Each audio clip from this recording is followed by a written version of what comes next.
and welcome to Radio C, your bi-weekly show for news highlights in and around the American University in Cairo. I'm your host, Dana Hafiz, and this is the second episode of Radio C. So, I know this is a bi-weekly show, and it has been 3 weeks since the first episode, but we're not going to talk about that. It is a bi-weekly show. Anyway, so as promised in the first episode, today I will be joined Today I'll be joined by my permanent co-host. So let me introduce my co-host, Hadia Rashwan.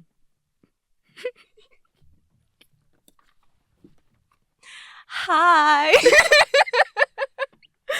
Hello. Hi. Introduce yourself, please. I'm Hadia Rashwan. What do we do in this case, Mish?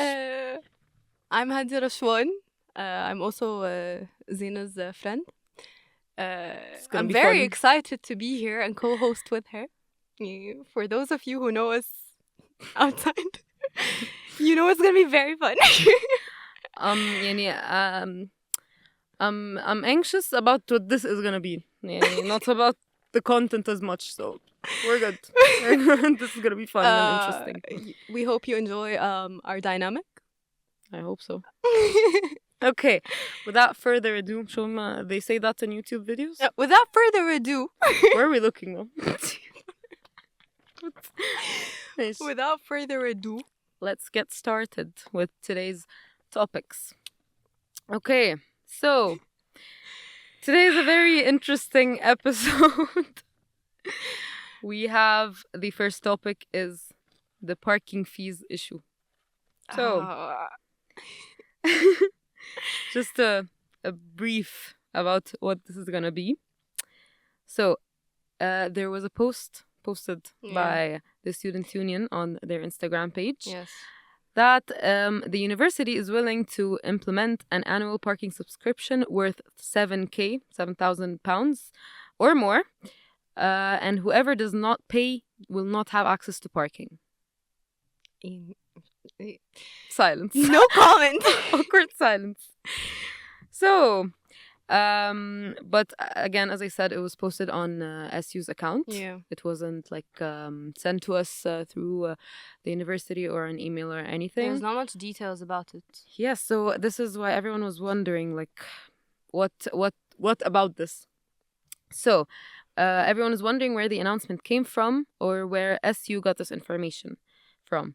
So we took it upon ourselves to get the answers to these questions, and we interviewed chairpersons representation Minna Imam and Ahmad Abu Arab about the issue. So let's see what they have to say. We sat down for a meeting in order to discuss potential solutions. The only proposed solutions, as Minna just mentioned, from their side was imposing a parking subscription, which طبعا adds a financial burden on the students without any logical support from their side. So they didn't decide to announce it as they're not yet done with the decision, and we decided to announce it just to let the students be aware of what's currently happening within the administration. So the students are concerned about something major. They don't mind paying, but it's the fact that they're paying extra to the tuition that we're already paying. We're paying almost like what?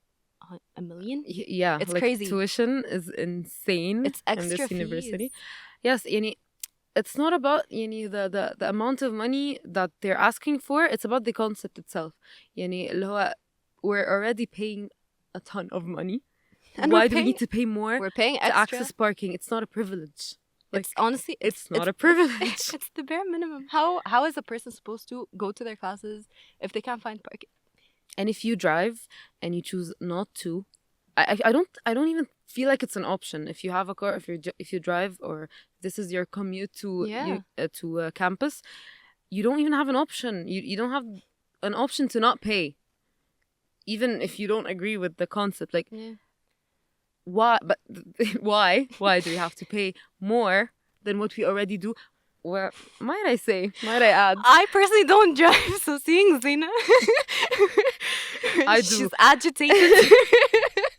Yeah, it's very, honestly, it's very, what's the word? Yeah, I'm agitated. It's very frustrating. Like, we pay more than enough. And honestly, myself and a lot of other students, we think that we pay excessive amounts of money that we don't really think this should be the case, but we are. It doesn't make sense خالص. Exactly. So why more money so that I can park my car inside? Why is this a solution? Where did this solution come from? Why is this a proposed solution by the admin's office? So this is the frustration of most students in who commute to campus with a car, pretty much. So the question that everyone has, or the couple of questions that everyone have, why was this proposed solution in the first place? And exactly. And what was the admin's justification? So we're gonna listen from Ahmed and Minna about this. We're gonna get our answers, I guess. Zina, I'm flustered. She's no, it's really frustrating. So I'm gonna stop talking now, and we're gonna listen to what Ahmed and Minna have to say. The main 4 points they said to support this decision was carbon emission reduction, implementing the RFID scanners, and the limited parking spots. They believe that this will decrease the demand on the spots. And fourthly, the parking violations. Regarding these 4 points, we presented يعني طبعا a rebuttal for every single point of them. For example, something as simple as the RFID scanners, they have not done any research or any case study to prove the actual difference between implementing this system and the simple system that we have right now of swiping the ID cards. They believe that this will decrease the queues on the gates. However, this is not true by any means. They did not do any research. With this goes for the rest of the points. For example, the carbon emissions reduction. We suggested that we increase the carpooling lot on campus. This is a very simple decision that does not require any extra fees or any type of monetary suggestions or anything. This goes on both of parking violations and the rest of the decisions. So basically, what we discovered is that they're doing all of this for revenue generation, and they do not have the students طبعا at the top of their priorities in any decisions that are taken. In addition to that, they did not have any student representatives in the committee that was taking this decision. So طبعا this shows us that we have an administration that does not include students in any decisions that directly affects them, or they're the main stakeholders in. You know what's pissing me off? Please tell me. It's bothering me so much is that nearly 70% of the students have cars.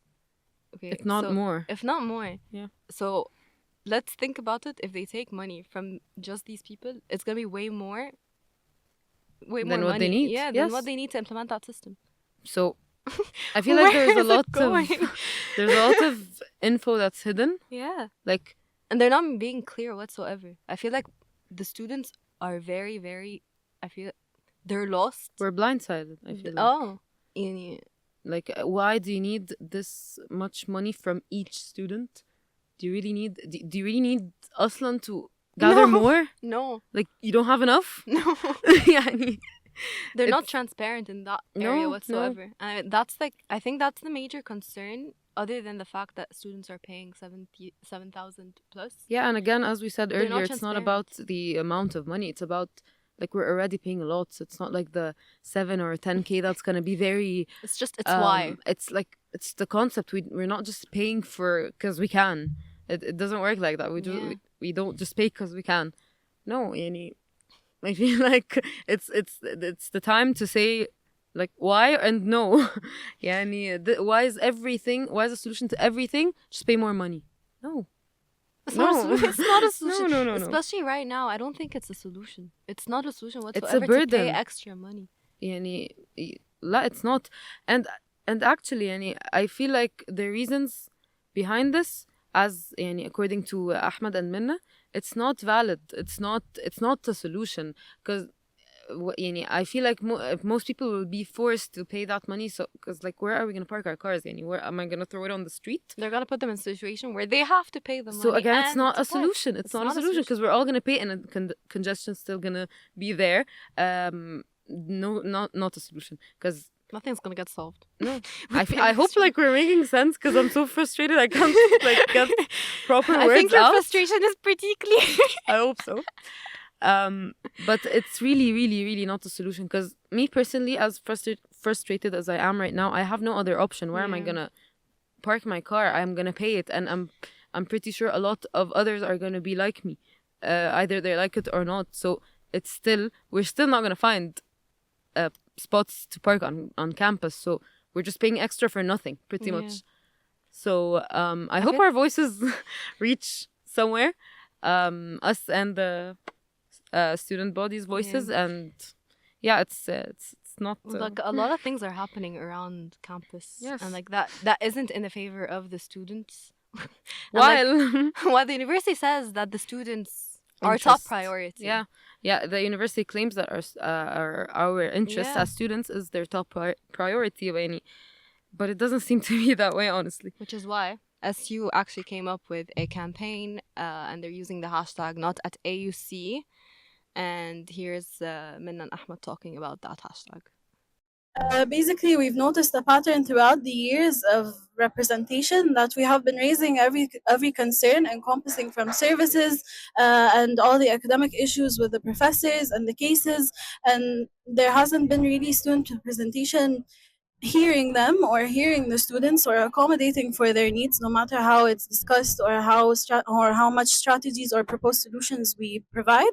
That hasn't been properly addressed, and due to the rise of the tuition and as well as the declining services, we have come to know that this has to be a concern that everyone is aware of, and there has to be a change within everything, as it all encompasses everything, and that every segment of the student body affects it and is affected by it, which is why we wanted to highlight that it's not at AUC anymore. So we just want to give a big thanks to Minna and Ahmed with providing us with the information that they provided us. Thank you for putting us in the loop of what's going on. Yes, there's a lot of clarity, so thank you guys for that. Now, moving on to the next topic. Something that's frustrating us both again. And the whole student body. Yes, if the parking financial issue is not enough, we have another financial issue. Let's talk more about money. It happens to be a theme these going days. on, financial problems at AUC. So what happened, Dad? There's a very, very frustrating email that the students got about the financial aid, where students who already applied for financial aid prior to fall 23. Prior to 2023, they cannot apply for a renewal, meaning they have to apply by placing all over again with new documents, with new everything, in order to be granted financial aid. So we received a very annoying email. And it said, and I quote, says it with frustration. We would like to provide you with information about the financial assistance process for the next academic year, fall 2025 and spring 2026. All students seeking financial support for the academic year 2025-2026 will be required, all caps, required to complete and submit a new application with the applicable required documents.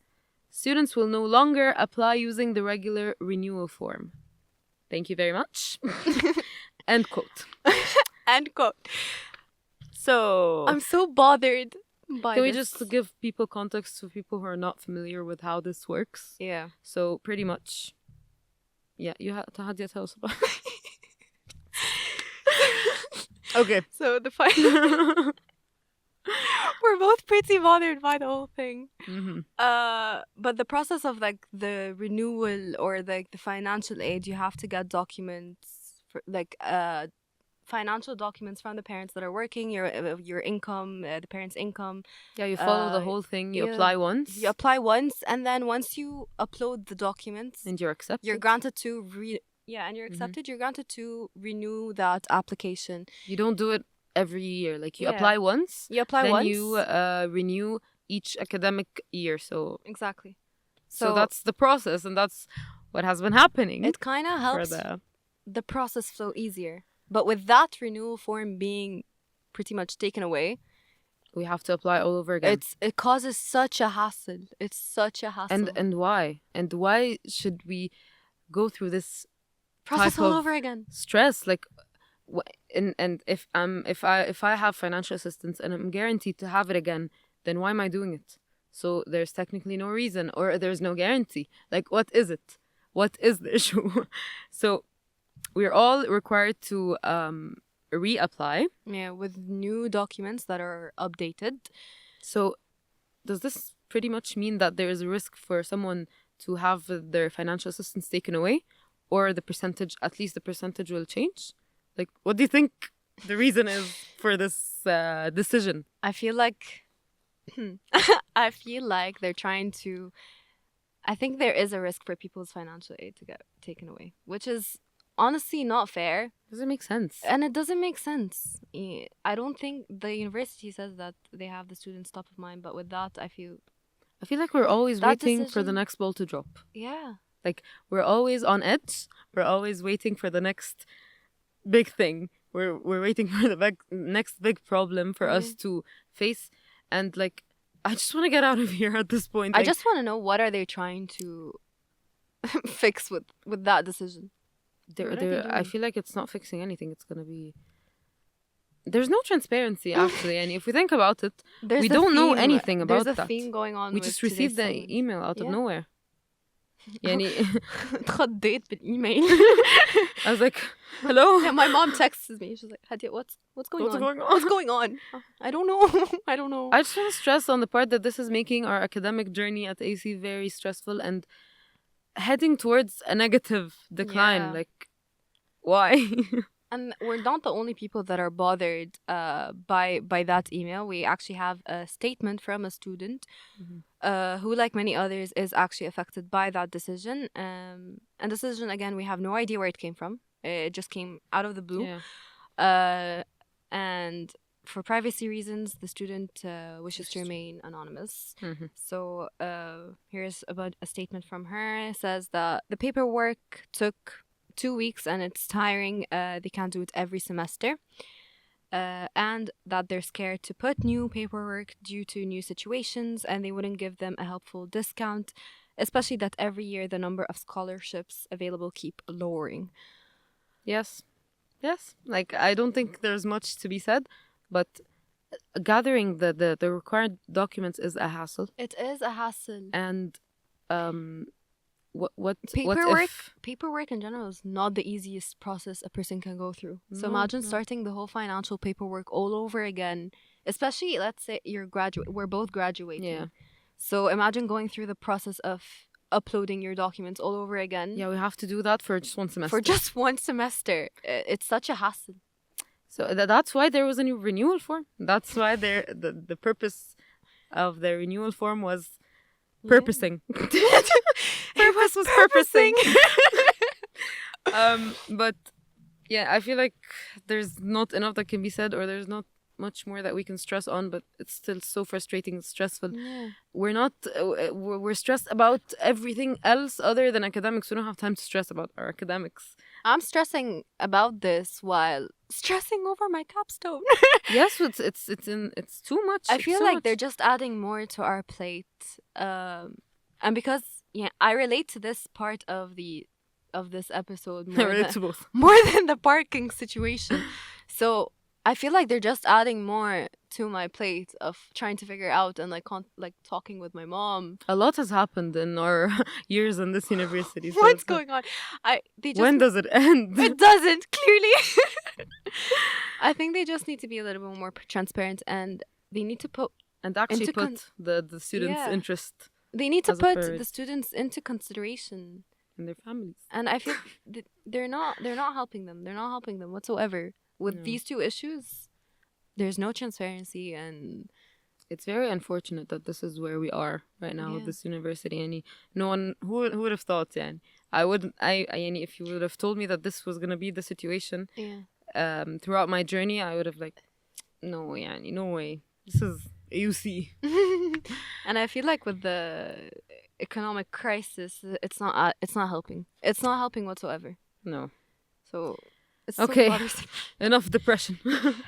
On a brighter note. Yeah, On a these brighter topics have been too much. So, On a lighter note, here are important dates and updates. I feel like after these new new news, new new topics. news, We need these. We need breaks. Yeah, pretty much. So, Sunday, April 13th is off for Palm Woohoo! Sunday. We have a long weekend. Exciting. Yay. And we have spring break. Not only, but also. Spring break starts April 18th until April 26th. One more thing is April 17th is also off, so technically spring break starts April 17th, which is a Thursday. Yeah. It's Holy Thursday, so it's off. Yay. So now we have, next week we have Sunday and Thursday off. Yay. Yay. Again, on a lighter side of this whole episode. But again, I'm so sorry to do this, but Yeah. there is the financial aid deadline. Yeah, I think it's important for you guys to know that. Which is June 3rd. Yeah, the deadline is June 3rd. Stress on that. Yeah, it's June 3rd, so try not to miss that deadline. And if you, they stressed in the email, if you miss that deadline, there's no going back. And you only apply once. Yep. So make sure not to miss the deadline. And another important deadline is the mandatory advising for summer, which is April 14th to April 16th. So if you're what? Enrolling for the summer. Yeah, if you're enrolling for the summer, don't miss the mandatory advising. Yes, and if you're enrolling for the fall, like us, Hello. Book your advising sessions, and they're going to be from April 27th to May 8th. So this is for fall 25. Yep. And summer 25 as well. Exactly. Lastly, our favorite. Yay. And our important dates for today is the graduation application is now open. And the deadline is May 11th. So if you're graduating like us, you just apply, I guess. You apply through Banner. Yeah, deadline May 11th again. May 11th. Yeah. 11th. Tell us 11th, yeah. May 11th. All English. All English. May 11th. Tell us, yeah. So here's what you should do. So you can apply through Banner, and once you do that, you need to send an attachment with your student ID to degree audit dash. Can we put the I think email? Yeah, I think we can. Okay, so degree audit dash UG at aucegypt.edu with a copy of your valid passport as well. And So yeah, 2 steps. First, apply through Banner, then email your student ID and passport. Yes. And in case your passport is expired, you could submit the application again through Banner, and then you can email degree audit with the renewed by the mentioned deadline. Do not miss the deadline, because they do not accept your national IDs. Exactly. So make sure to apply for By your graduation by the May deadline, 11th. which is again May 11th. Yes. So, Lighter. even Lighter. lighter. Moving on to the last segment of today's episode. This is Zaina's It's my favorite segment. It's her favorite My segment. favorite segment. Okay, so random facts of the day. Please take it. Take it away. You're my guest today. You're not my guest. Since it's your first episode, I'm gonna let you start. Okay, so here's a. Our first fact for the day. I actually did not know about this fact. Did you know about it? Halfway through, yeah, I knew half of the fact, but the second half I did not. Okay, so apparently the oldest living land animal on Earth is a 192-year-old tortoise named Jonathan. Why? Why Jonathan? You can't talk about weird animal names, okay? Knowing you, I'm pretty sure people that Okay. know Zaina. What if you would name Jonathan? What would you name him? I have something in mind. She has weird animal names. I would name him Mansour or something. تفضلوا. ايه جوناثان دي يعني بس ماشي. Mansour is any better. منصور كده راجل كبير. He's a 192-year-old. What Jonathan? She gives names to cats on campus. It's a hobby. It's a hobby of mine. There's one cat called Nawel on campus. She's such a Noel. You can't deny. What's another one that screams? جمعة. جمعة. لا ده جمعة ده. يا لهوي. But جمعة. this cat screams. Yeah, He he's keeps insane. screaming. He's insane. I can keep going, but we're not going to finish today. Okay, so our second fact. This made me laugh for a while. Okay. I did not know why. So, okay, prepare yourselves for that. Humans share about 98.7% of their DNA with chimpanzees. Are we surprised? Are we surprised? I'm not. Because ده شغل قرود اللي بيحصل. What's happening in the world right now? ده شغل قرود. ده شغل قرود. هو حرفيا ده شغل قرود باللي احنا فيه ده. So, I'm not surprised. I did not know. They look like us. I mean, they do. I'm not scared of animals, but they look like us. They do. That's why they scare me. I've been slapped by a اسمه ايه مرة النسناس. النسناس. بس النسناس is cute. صراحة يعني tiny كده بس I've been slapped by a نسناس once. ما أعرفش ليه يعني. Did you provoke it? No, I was feeding it. He's so rude. بس تمام he's cute يعني. She was like... تمام okay. Okay, so this is all the time we have for today's episode. Thank you guys for watching. Are you okay? I will be. Tune in for more episodes with lighter topics. And thank you, Hadia, for finally joining me. Thank you for having me and making me your co-host. So excited with what we have. I hope you guys enjoyed this episode. And like Zaina mentioned, we hope next episode is lighter. Hope so. Yeah. And inshallah, we're going to stick to a schedule. Yes. حصل بس technical difficulties. Yes, it was out of our hands. We're not going to talk about it. Mm-hmm. Yes, we have our reasons. I just know we have our reasons. Exactly. So hopefully, it's a learning curve. Be patient. Motto. Life motto. Be patient. Bye guys.